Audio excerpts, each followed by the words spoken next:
Urgentíssimo. Viemos responder para vocês a pergunta que a gente mais recebeu na semana. Impeachment do sinistro Barroso. É possível? Ele está com medo disso? A possibilidade? Quais as possibilidades? Qual o caminho para que isso chegue, enfim, a um final em que ele possa pagar por tudo que ele está fazendo na revisão da vida toda. Pessoal, eu vou explicar tudo isso para vocês. Eu peço que vocês me acompanhem até o final do vídeo, porque vocês vão entender e não ficar com nenhuma dúvida sobre este procedimento, tá? No final eu quero que vocês comentem se vocês acreditam que esse impeachment vai sair ou não. Se você é novo por aqui, seja muito bem-vindo ao INSS Explicado, vídeos diários sobre tudo que acontece no INSS e que seja do seu interesse, e principalmente o que você pede para a gente aqui nos comentários. Você pediu muito sobre o impeachment do Barroso e eu vim trazer agora um vídeo completíssimo para você entender, e você vai chegar à sua própria conclusão, que é possível ou não. Você vai ter isso revelado durante o vídeo. Então, aposentado, pensionista, idoso do Brasil, seja muito bem-vindo. Já deixa o seu joinha aí, porque esse vídeo é muito importante. Os intocáveis, você sabe do que eu estou falando? Sim, do Supremo. Por tudo que ele fez até agora contra os aposentados, você apoia um pedido de impeachment do ministro Roberto Barroso? Deixa aqui nos comentários e eu quero saber. Eu quero que você deixe nos comentários agora, porque depois que eu explicar tudo para você, eu quero saber se você mantém a sua opinião, tá? E eu torço para que você mantenha a sua opinião, porque eu vou mostrar para vocês que há possibilidade sim. Olha só, quero deixar a informação aqui também que as informações obtidas neste vídeo foram extraídas do excelente e confiável site www.politize.com.br. Então visite o site lá, muita informação importante, principalmente nesse momento político tão crítico do Brasil, em que a gente só fala de política, né? Nunca se falou tanto de política quanto hoje. Então estão aqui os intocáveis, é isso mesmo, o Supremo Tribunal Federal, que tanto tem atormentado, deixado ansioso a cabeça dos aposentados e pensionistas. Agora vamos lá. Nesse vídeo, pessoal, impeachment de Barroso, nós vamos apresentar informações necessárias para que você entenda o que é um ministro do STF, o que ele faz, quais são as possibilidades e qual é o rito para que um ministro sofra um impeachment, além de verificar alguns exemplos de pedidos já realizados. Entenda, você vai entender de cabo a rabo, você não vai ficar com opinião de vídeos curtinhos aqui. Ah, é possível sim, porque ele foi ruim com os aposentados. Não. Técnica, o que precisa para um impeachment? Eu vou mostrar aqui para vocês. Você vai saber impeachment, breve contextualização, o que faz um ministro do STF, é possível um impeachment do ministro do STF, como fica o presidente do Supremo Tribunal Federal nessa situação, que no caso é o próprio Barroso, o impeachment de ministro do STF na prática e casos de pedidos de impeachment contra ministro do STF que a gente já teve e o desfecho que aconteceu, certo? Vou mostrar tudo isso para você. Impeachment é uma palavra inglesa que poderia ser traduzida como impedimento para o português. Nada mais é do que isso, impedimento de continuar no cargo. Trata-se do impedimento do agente público de continuar no exercício do seu cargo, e diferentemente do sistema do governo parlamentarista, em que a insatisfação geral pode culminar na queda do gabinete do governo, no sistema adotado pelo Brasil, o presidencialista, optou-se por criar um mecanismo de julgamento da autoridade caso ela tenha cometido algum crime de responsabilidade. Assim, peço que vocês prestem muita atenção em crime de responsabilidade. Esse termo ficou muito latente, muito famoso na época da Dilma. Então, guarde esse termo que a gente vai usar ele mais para frente. O Brasil já vivenciou 2 eventos históricos de impedimento, de impeachment, que culminaram com a destituição dos chefes do poder executivo do cargo. Ou seja, a gente teve a Dilma e a gente teve o Fernando Collor. Então, olha só, se dois presidentes que são autoridades máximas sofreram impedimento, um ministro do STF é tão difícil assim? Olha só, fica aqui a pergunta. Vamos lá, vamos explicar. O primeiro impedimento foi do ex-presidente Fernando Collor de Mello, em 92, e o segundo da Dilma Vana Rousseff, esse é o nome dela, em 2016. O impeachment resulta em um processo essencialmente político, pois seu processamento e julgamento se dará no Congresso Nacional por razões que podem ser mais políticas do que jurídicas. Olha a tristeza aqui. A gente está tendo um julgamento político, totalmente político, sobre a revisão da vida toda. E a gente fala aqui que, né, o julgamento de um impeachment ele é muito mais político do que jurídico. A Câmara dos Deputados admite a acusação e o Senado Federal julga o pedido. A Lei 10.079 de 1950, quem quiser dar uma olhadinha nessa lei, que define os crimes de responsabilidade e regula o processo de julgamento, traz a hipótese de ministro do STF ser processado e julgado por crime de responsabilidade. E diante da atual conjuntura política, faz-se necessário analisar tal possibilidade. O que faz o ministro do STF? O ministro do STF, na essência, é um juiz como qualquer um outro. Eles se portam como semideuses lá, humilham advogados, a gente já viu isso, mas eles estão na mesma classe. O ministro do STF, eu repito, na essência, é um juiz como qualquer um outro. O que difere dos juízes, né, de juízes que iniciam carreira, é a forma como são investidos no cargo e as atribuições que possuem para julgar. Enquanto os juízes de primeiro grau devem prestar um concurso para avaliar seus conhecimentos jurídicos, os ministros são indicados pelo presidente da República para assumirem um cargo, ou seja, basta uma indicação, né? E uma indicação política, né? Que é o que a gente está vendo agora.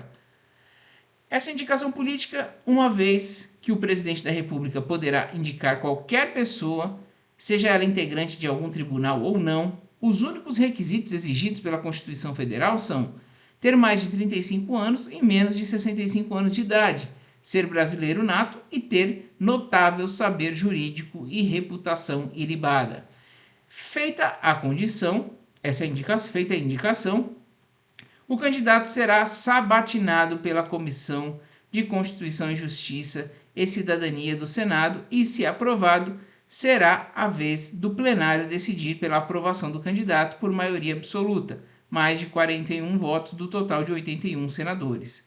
Aprovado pelo plenário, o candidato será nomeado ministro do STF pelo presidente da República. Eu não me recordo de ter visto indicados reprovados, porque é tudo muito amarradinho politicamente. A gente viu agora o Zanin, a gente viu agora o Dino e também os dois ministros que Bolsonaro indicou. Empossado no cargo, este desempenhará funções próprias de juiz, mas o tema tratado está basicamente previsto na Constituição Federal. O que é constitucional, o que é inconstitucional. Por exemplo, um ministro do STF pode julgar ações diretas de constitucionalidades, ADC, e ações diretas de inconstitucionalidades, ADI, que você sabe que é o seu pesadelo aí, você que está assistindo. Julgar o presidente, o vice-presidente da República, os membros do Congresso Nacional, os ministros de Estado, o Procurador-Geral da República por crimes comuns cometidos. Vejam que eles têm muito poder. É possível o impeachment do ministro do STF? Agora a gente está chegando, agora que você entendeu tudo, né? Como ele chega até aqui, vamos à parte que interessa realmente. É possível o impeachment do ministro do STF? Sem maiores delongas, sim, é completamente possível. A Constituição não descreve quais são as hipóteses pelas quais um ministro poderá sofrer o impedimento, como faz com o presidente da República no artigo 85, mas ela estabelece que compete ao Senado julgar os ministros conforme já mencionado no artigo 52, inciso 2 da Constituição Federal. Ainda é mencionado que a Lei 10.079 de 1079, desculpa, de 1950, é quem estabelece os crimes e o rito pelo qual o ministro pode ser processado e julgado. O artigo 39 da lei do impeachment, chamemos assim, estabelece que, preste muita atenção nessa parte, pessoal, são crimes de responsabilidade dos ministros do Supremo Tribunal Federal. Agora eu vou falar os crimes de responsabilidade e eu quero que vocês façam o exercício aí. O Barroso, ele inferiu algumas dessas situações aqui que eu vou elencar. Vamos lá. Primeiro, alterar por qualquer forma, exceto por via de recurso, decisão ou voto já proferido em sessão no tribunal. Eu entendo que aqui ele está tentando mudar a revisão da vida toda em um voto que já foi proferido pelo tribunal e não é por via de recurso. Então, para mim, o número 1 aqui, ele já está tentando fazer isso. Ele não mudou ainda, mas ele quer mudar. E se ele mudar, ele vai entrar aqui nos crimes de responsabilidade. 2.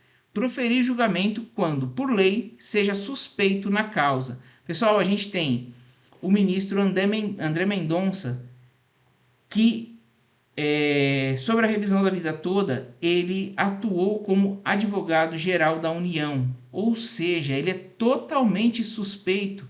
Ele já tem uma opinião formada porque ele já atuou como advogado contra a revisão da vida toda.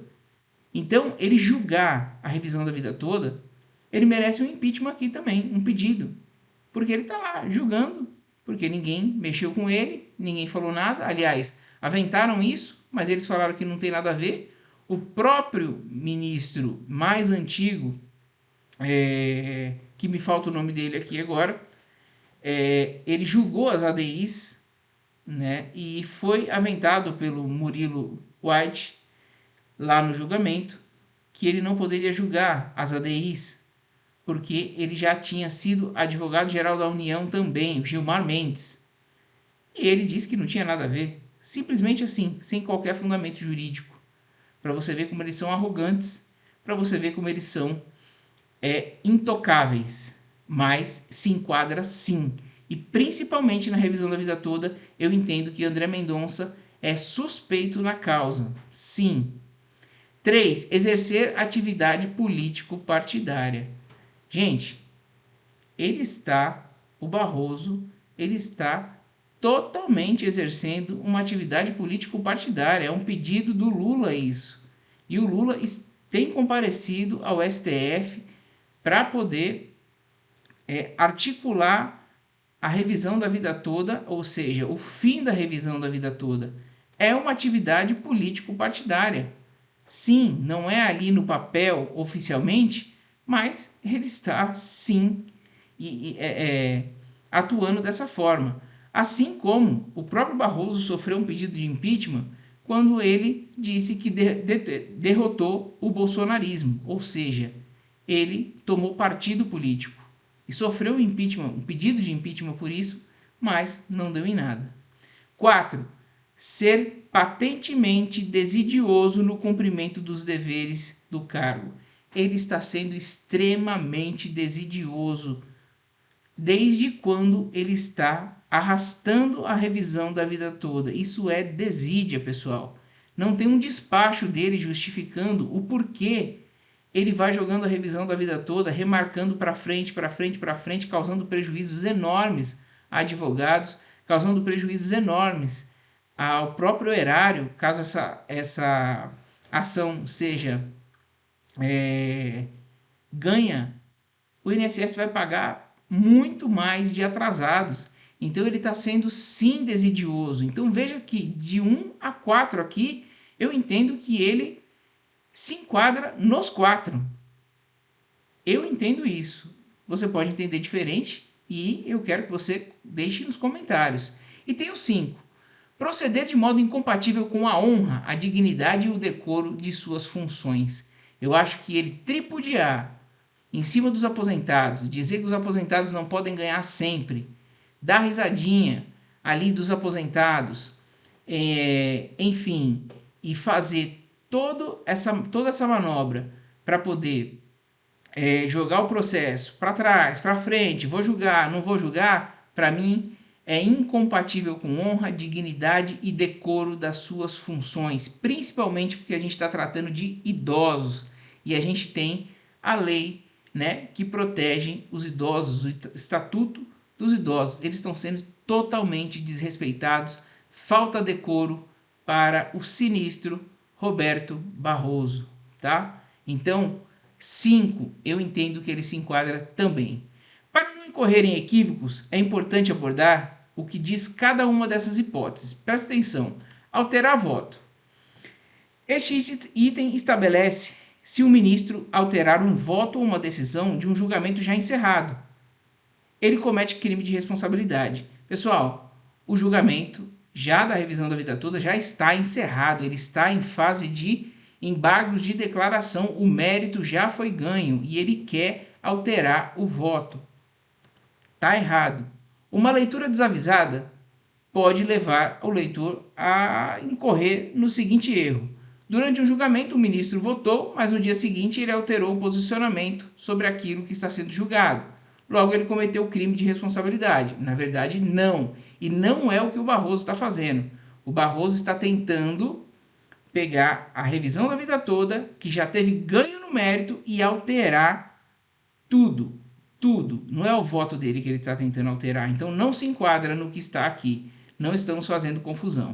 Este item se refere ao julgamento já concluído, no qual todos os votos foram colhidos e a decisão final foi publicada.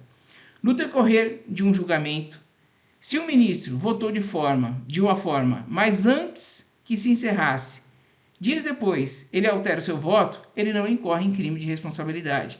Tudo bem, não se enquadra no que a gente está falando. Barroso está fazendo outra coisa. Barroso está fazendo palhaçada. Tal modificação, inclusive, é permitida pelo regimento interno do Supremo Tribunal Federal, que diz o seguinte: cada ministro poderá falar 2 vezes sobre o assunto em discussão e, mais uma vez, se for o caso, para explicar a modificação do voto. Nenhum falará sem autorização do presidente, nem interromperá a quem estiver usando a palavra, salvo para as partes, quando solicitados e concedidos.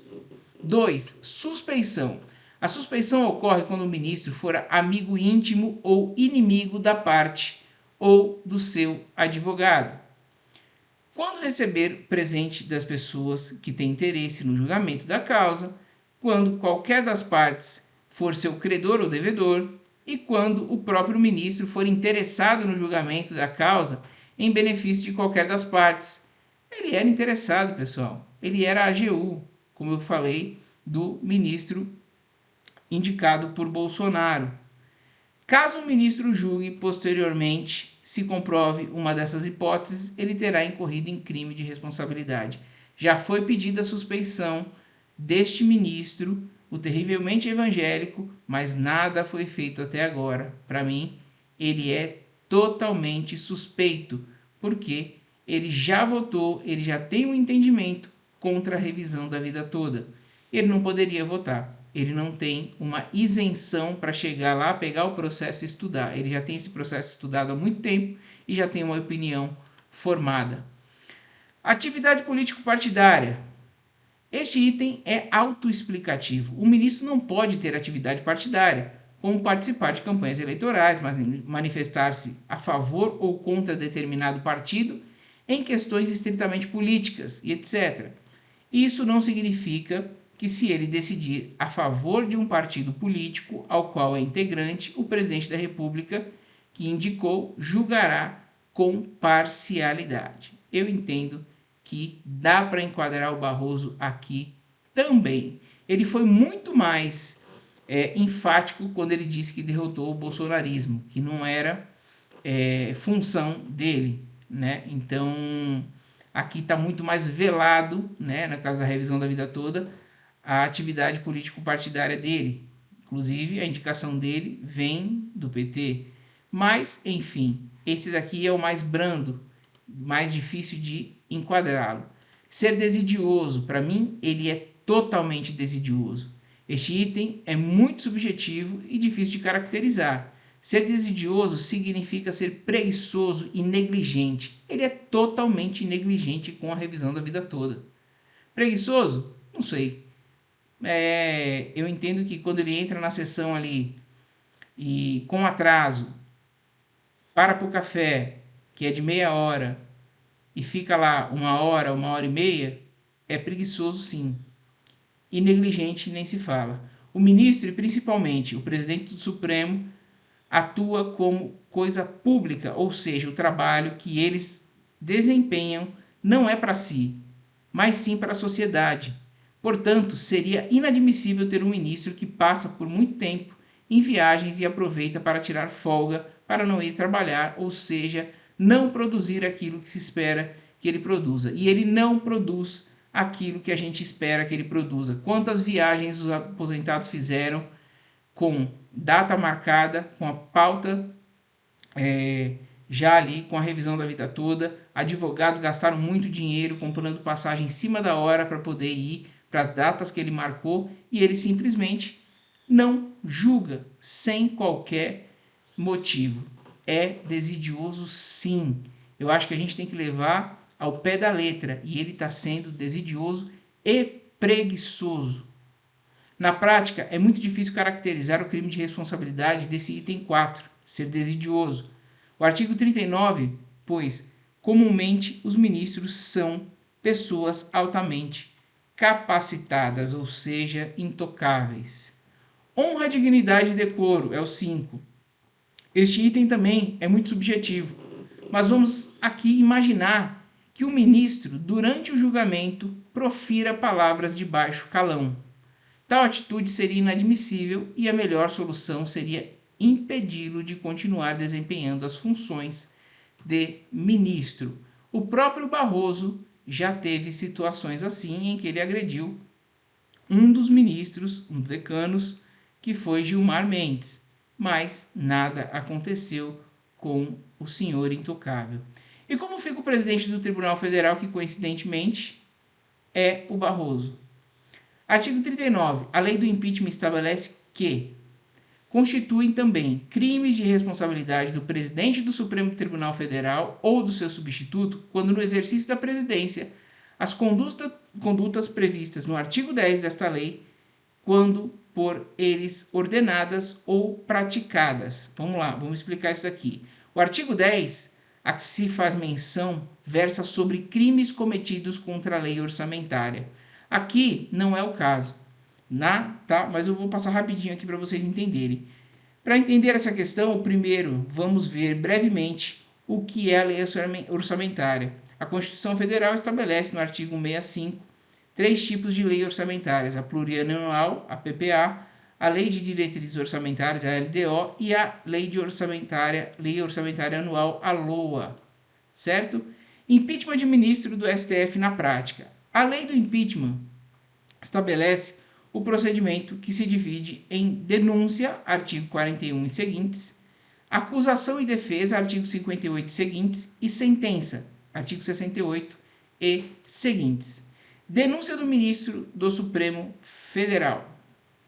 Diferentemente do impeachment do presidente da República, em que se inicia na Câmara dos Deputados, a denúncia contra o ministro do STF é feita no Senado Federal. Então veja, eles têm muito poder sobre o Senado. A gente tem aqui que os poderes são independentes, mas quem julga crimes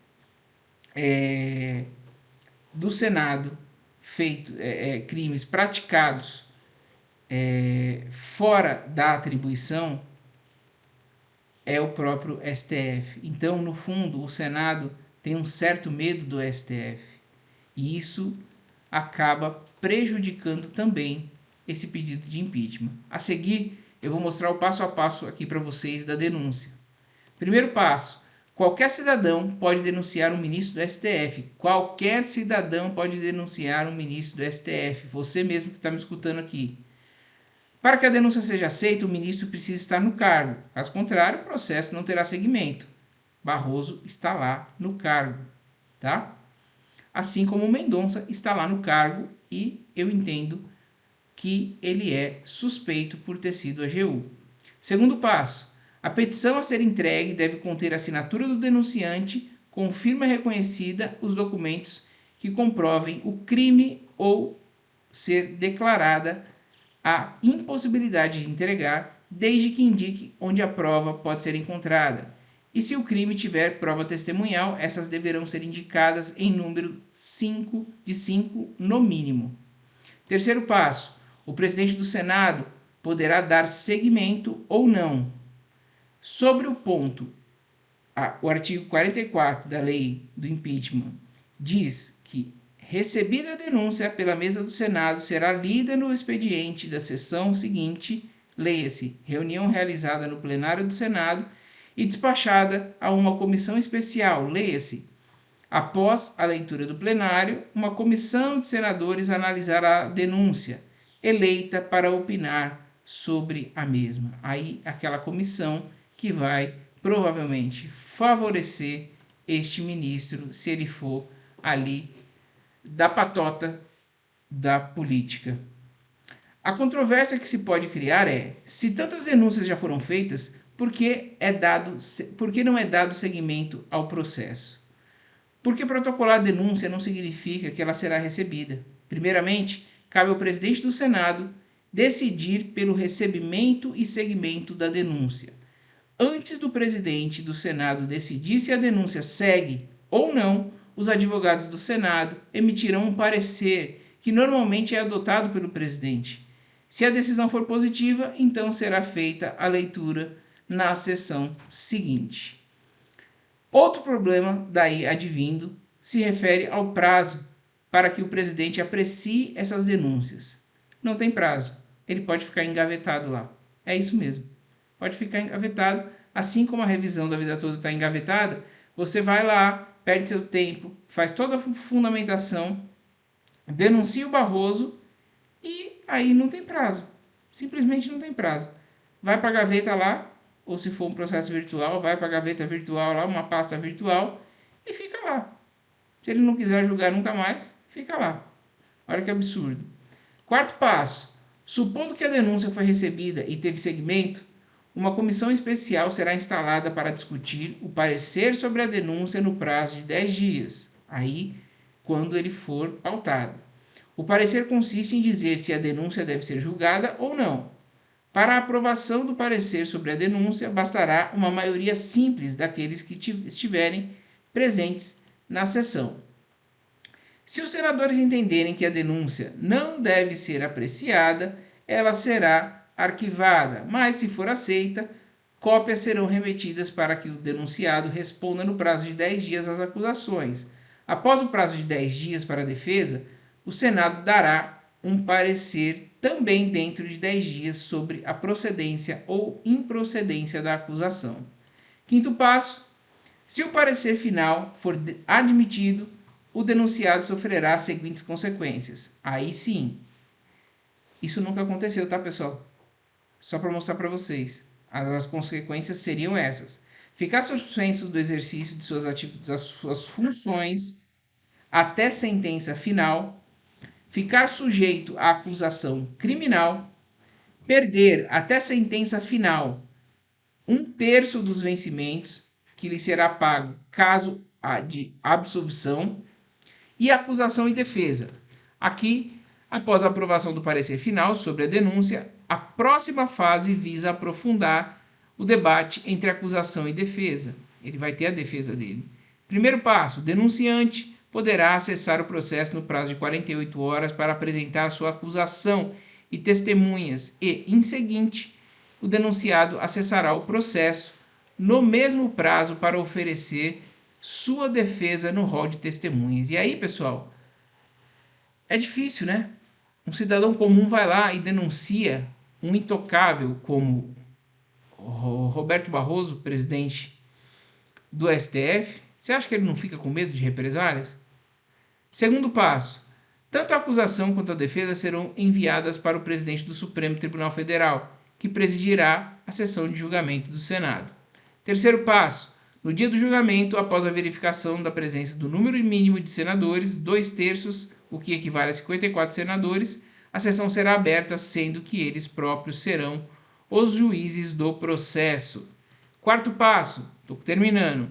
Terminada a inquirição das testemunhas, será aberto o debate oral pelo prazo que o presidente determinar. Depois, tanto o acusador quanto o acusado deverão se retirar do local para que os senadores e juízes debatam entre si o objeto da acusação.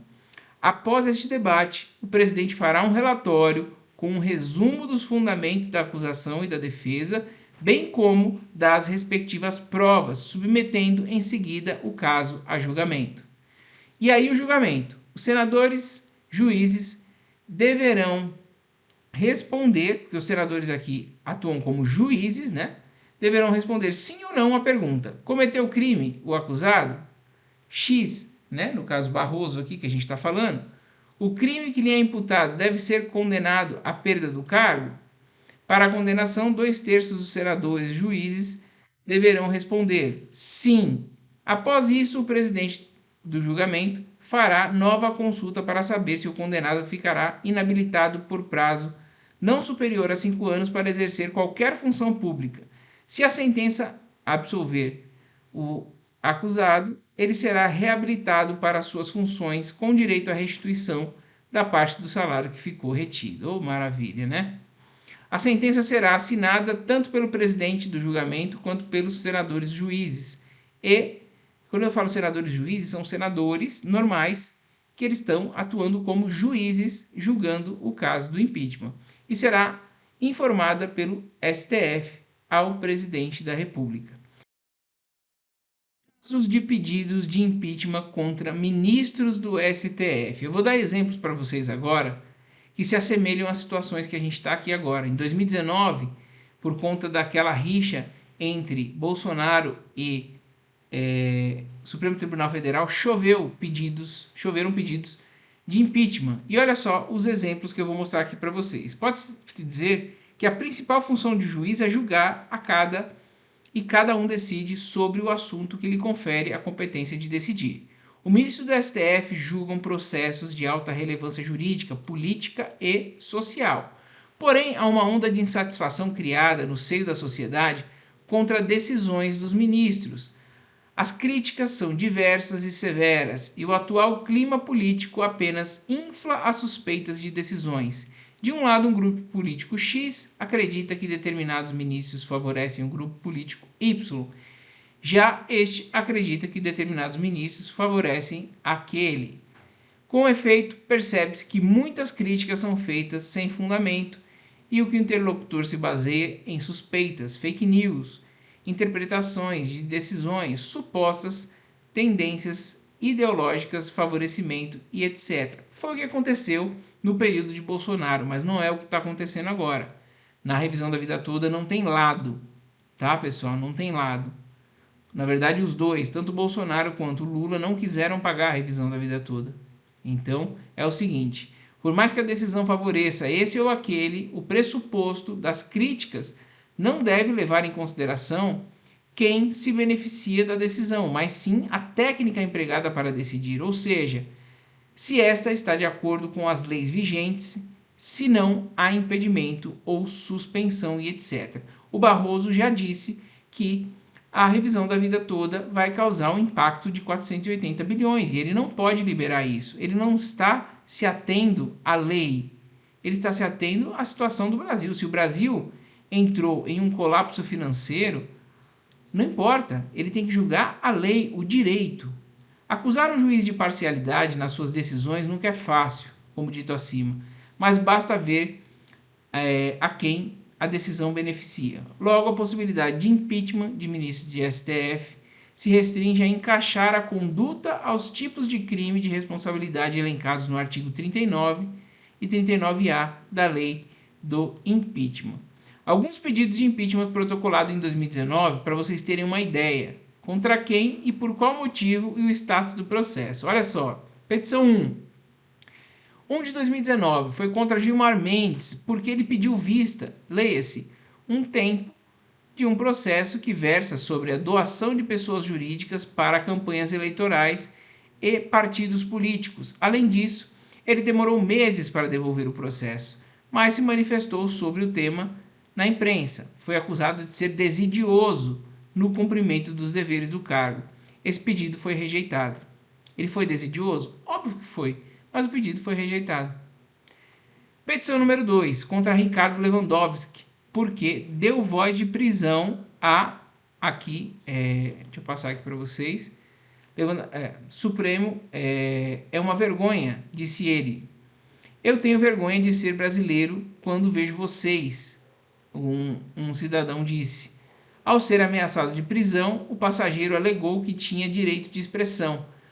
Ao ministro foi imputada a prática de abuso de poder e a procedência de modo incompatível com a honra, a dignidade e o decoro das funções. Está pendente de parecer da admissão, ou seja, engavetado. Petição número 6, de 2019, contra os ministros Celso de Mello, Barroso, Fachin, Alexandre de Moraes, porque decidiram que o Congresso Nacional está em um estado de omissão institucional ao não regulamentar a punição àqueles a que cometem crimes em razão de homofobia. Entendeu-se ser possível aplicar a lei de racismo enquanto uma lei específica não for editada. Está pendente de parecer de admissão também, ou seja, engavetado. Petição número 8. Contra os ministros Lewandowski, Carmen Lúcia, Celso de Mello, Marco Aurélio, Gilmar Mendes, Dias Toffoli, Fux, Rosa Weber, Barroso, Fachin e Teori Zavascki, que nem está mais aqui. Como podem perceber, o ministro Teori Zavascki faleceu em 2017 após um acidente de avião. Mesmo assim, este fato não impediu que em 2019 pedissem o seu impeachment. O motivo deste pedido do impeachment foi que eles concordarem em afastar o deputado Eduardo Cunha das funções do presidente da Câmara dos Deputados, além de terem suspendido o mandato do deputado federal na época. Esse pedido foi rejeitado, para você ver como são as coisas. Petição 10. Contra o ministro Dias Toffoli e Alexandre de Moraes, porque decidiram abrir um inquérito para apurar fake news contra o STF e seus ministros. E seu pedido foi rejeitado. Afinal, ele está no trabalho dele, né? Mas qualquer motivo é motivo ali, com a polarização do Brasil, de pedir um pedido de impeachment. Mas, diferentemente da revisão da vida toda, a gente não tem o lado A e o lado B. É o lado dos aposentados contra um presidente do Brasil contra um presidente do STF. Petição número 11, para fechar aqui para vocês.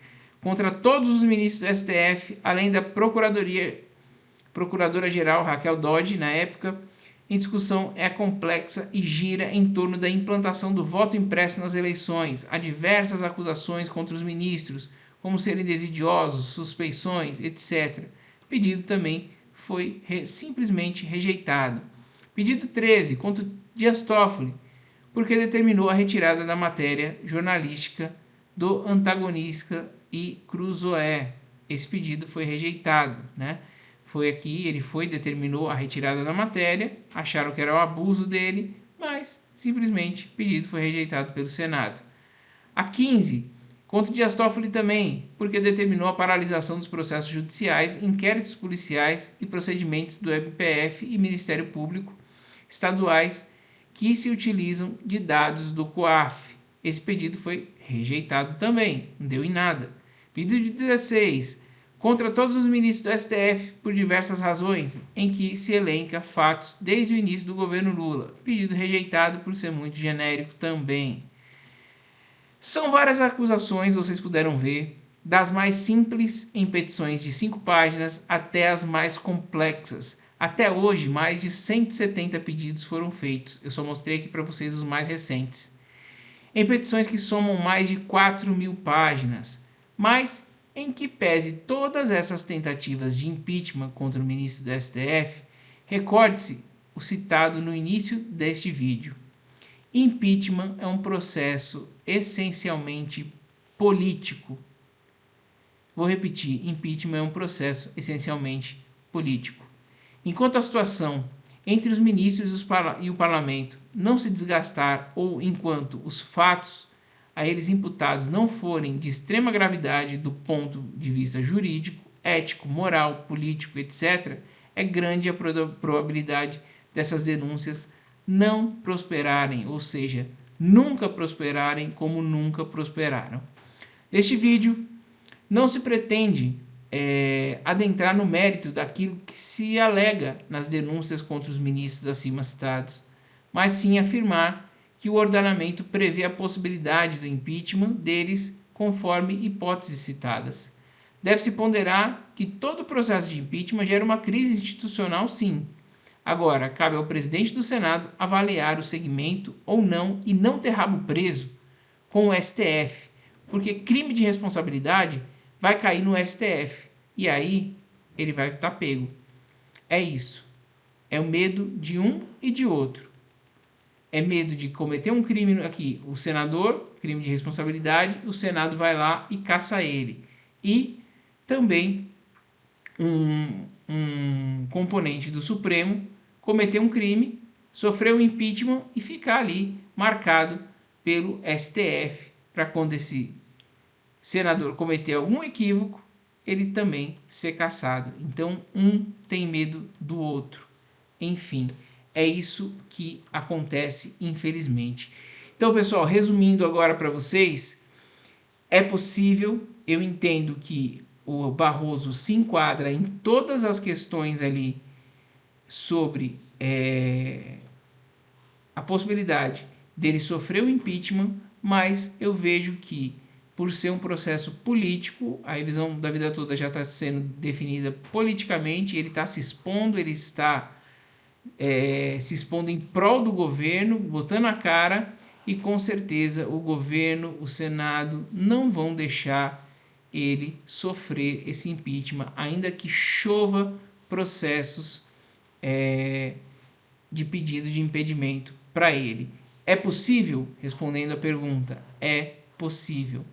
Mas a gente viu que a política, o sistema é bruto, o sistema é forte, o sistema é unido contra o brasileiro, contra os aposentados nesse caso. Então, infelizmente, a gente vê aqui que é totalmente possível, mas que vai ser engavetado ou vai ser rejeitado. Então, a gente tem que ir pelas vias judiciais mesmo, acreditar, tentar fugir o máximo da política, porque o impeachment de Barroso é possível, mas é muito, muito, muito remoto. Por isso eu fiz esse vídeo aqui, um pouco longo, mas que mostra para vocês de cabo a rabo o porquê, né? Temos todos os motivos, mas também o porquê ele deve ser engavetado ou rejeitado pelo Senado por conta da política que tanto judia da gente e prejudica o brasileiro e, nesse momento, os aposentados e pensionistas. Eu espero que vocês tenham entendido. Se vocês mudaram de ideia no comentário inicial, coloquem aqui nos comentários se vocês entendem agora se é possível ou não, né? E se é possível, e se você acha que prosperaria diante de um sistema tão corrupto que a gente tem, em que os três poderes se protegem de uma forma em que ninguém consegue transpassar. Certo, pessoal? Me alonguei demais, espero que vocês tenham entendido. Muito obrigado pela audiência, um forte abraço e até o próximo INSS Explicado. Certo?